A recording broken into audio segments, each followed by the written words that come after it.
Part is oil press, and this part is there are some buttons on here. You can press to start, press to stop. It's easy to operate.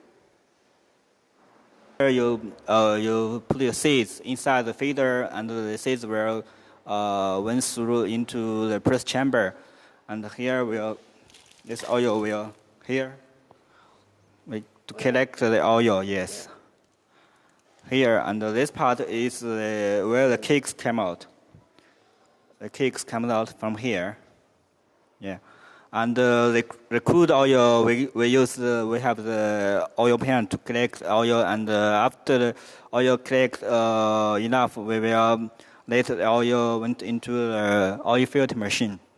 Peanut. Soybean, Soybean, rapeseed, right? Yeah. Yes. So many, more than 20 kinds of seeds. 20 types, more than 20 types, yes. Like sunflower seeds, and pumpkins, and peanuts are very popular in Africa, right?